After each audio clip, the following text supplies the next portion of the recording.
આજે આપણે બનાવીશું ગુજરાતીઓના પ્રિય એવા ગોટા કે ભજીયાની રેસીપી। તો તમે બધા જ ગોટા ખાધા હશે, પણ આ ભાજીના ગોટા ક્યારેય નહીં ખાધા હોય। હાલો ફ્રેન્ડ્સ, જય શ્રી કૃષ્ણ। મારા કિચનમાં તમારું સ્વાગત છે।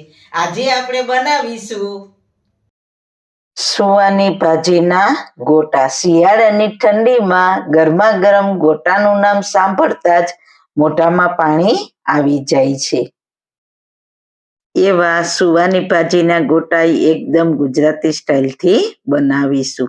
સુવાના ગોટા સ્વાદમાં ખૂબ જ સરસ થાય છે અને પચવામાં બિલકુલ હલકા હોય છે અને એકદમ પોચા અને જાળીદાર તૈયાર થશે। તો ચલો શિયાળાની ઠંડીમાં ગરમા ગરમ ખાવાની મજા પડી જાય તેવા સુવાની ભાજીના ગોટા બનાવવાનું સ્ટાર્ટ કરીએ। રેસીપી સ્ટાર્ટ કરીએ પહેલાં જો તમને મારી રેસીપી ગમતી હોય ને હજુ સુધી ચેનલને સબસ્ક્રાઇબ ન કરી હોય તો પ્લીઝ સબસ્ક્રાઇબ કરજો અને બાજુમાં આપેલ ઘંટડી દબાવજો એટલે નવી નવી રેસીપીના નોટિફિકેશન મળતા રહે।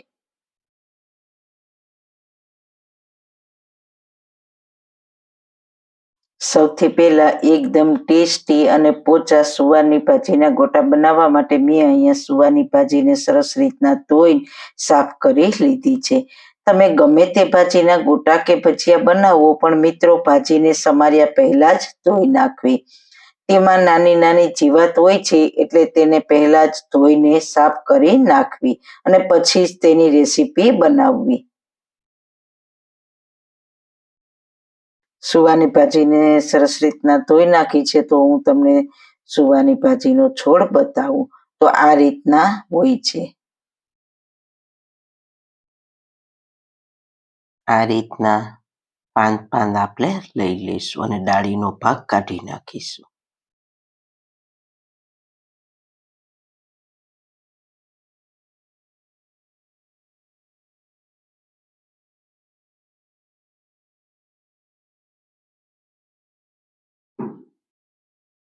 આ રીતના બારીક સમારવાની હોય છે।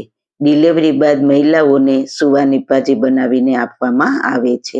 ખાધા પછી પચવામાં બિલકુલ હળવી હોય છે।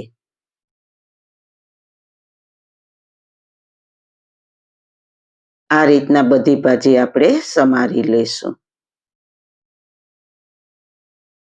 સુવાની ભાજી સરસ રીતના સમારાઈ ગઈ છે, તો હવે આપણે ગોટા માટેનું બેટર તૈયાર કરી લઈએ। બેટર તૈયાર કર્યા પહેલા આપણે ગોટાને તળવા માટે તેલ ગરમ મૂકી દઈએ। બેટર બનાવવા માટે 1 કપ ચણાનો લોટ લઈશું।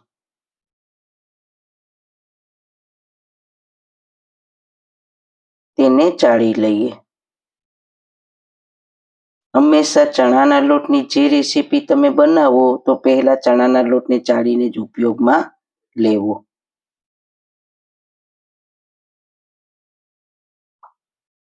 લોટ સરસ રીતના ચડાઈ ગયો છે, તો તેમાં 1 કપ સુવાની ભાજીને સમારીને લઈશું। સુવાની ભાજી તમારે જેટલી નાખવી હોય તેટલી તમે નાખી શકો છો। મેં 1 કપ લોટની સામે 1 કપ ભાજી લીધી છે। 1 ચમચી સમારેલું આદું ઉમેરીશું। 2 ચમચી ઝીણા સમારેલા લીલા મરચાં ઉમેરીશું। મરચાં તમે તમારા સ્વાદ પ્રમાણે ઉમેરી શકો છો, પણ ભજીયા થોડાક સ્પાઇસી હોય તો ટેસ્ટમાં ખૂબ જ સરસ લાગે છે। આમાં તમે લીલું લસણ સમારીને ઉમેરશો તો ટેસ્ટ ખૂબ જ સરસ આવશે। અડધી ચમચી અધકચરા વાટેલા ધાણા, અડધી ચમચી અધકચરા વાટેલા મરી ઉમેરીશું। ધાણા અને મરીનો ટેસ્ટ ગોટામાં ખૂબ જ સરસ લાગે છે। અડધી ચમચી અજમાને ઉમેરીશું। 1 ચમચી હિંગ, હિંગનો ટેસ્ટ ગોટામાં ખૂબ જ સરસ આવે છે, તો હિંગ તો ઉમેરવી। સ્વાદ અનુસાર નિમક, 1/4 ચમચીથી અડધા સાજીના ફૂલ ઉમેરીને લોટમાં બધો મસાલો સારી રીતના મિક્સ કરી લઈએ।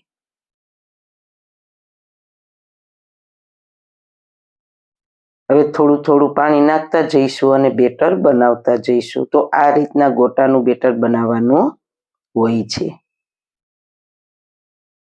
ગોટાના બેટરને બહુ ફેટવાનું ના હોય, તેને એક જ ડાયરેક્શનમાં થોડું હલાવીને બેટર તૈયાર કરવાનું હોય છે। આ રીતના ગોટાનો શેપ આવે બસ તેવું જ તૈયાર કરવાનું હોય છે. છેલ્લે અડધા લીંબુનો રસ,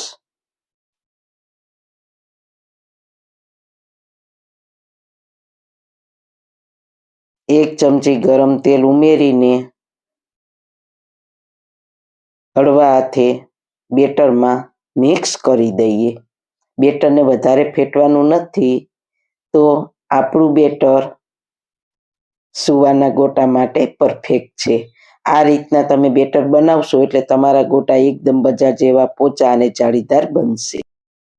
તેલ આપણે પહેલા જ ગરમ મૂકી દીધું હતું, તો તેલ ગરમ થઈ ગયું છે, તો તેલને વધારે ગરમ નથી કરવાનું, એ વાતનું ખાસ ધ્યાન રાખવાનું છે. તો આ રીતના આપણે બેટરને તેલમાં નાખીએ અને ધીરે ધીરે ઉપર આવે તેવું તેલ ગરમ રાખવાનું છે. તો હવે ગેસની ફ્લેમ મીડિયમ કરીને ગરમ તેલમાં ગોટાને નાખીશું. ગોટા તમે તમારી ચોઈસ પ્રમાણે નાના મોટા મૂકી શકો છો.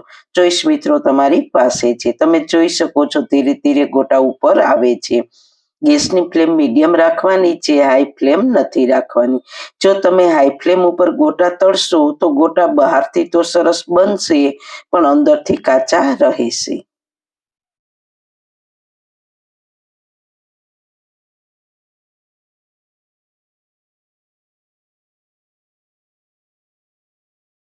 ગોટા બધા ઉપર આવે પછી તેને ચારાની મદદથી સાઈડ ચેન્જ કરીશું.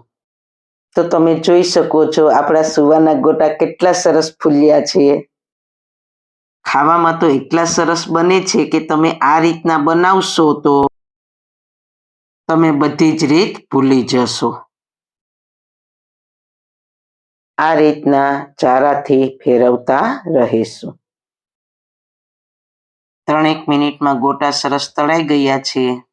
તો તમે ગોટાને આ રીતના હળવા હાથે પ્રેસ કરશો અને ગોટા આપણને આંગળીમાં ચોટે નહીં, એટલે ગોટા પરફેક્ટ તળાઈ ગયા છે.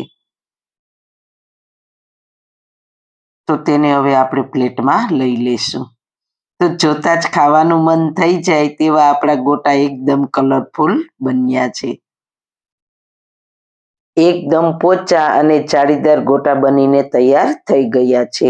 તો તમને ગોટાનું ટેક્સચર બતાવું.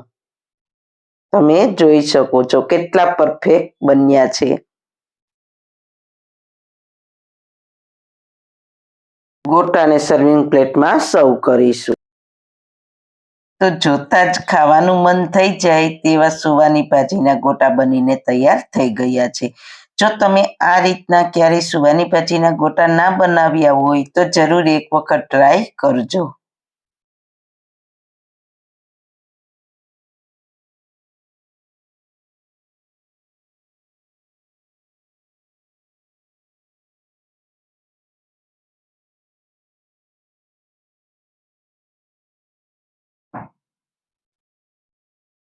તો સારું ખાઓ, ખુશ રહો. આવી સરસ રેસીપી જોવા માટે તમારો ખૂબ ખૂબ આભાર. મારી રેસીપીને લાઈક કરજો, શેર કરજો, મારી ચેનલને સબસ્ક્રાઈબ કરજો. ફરી મળીશું નવી રેસીપી સાથે.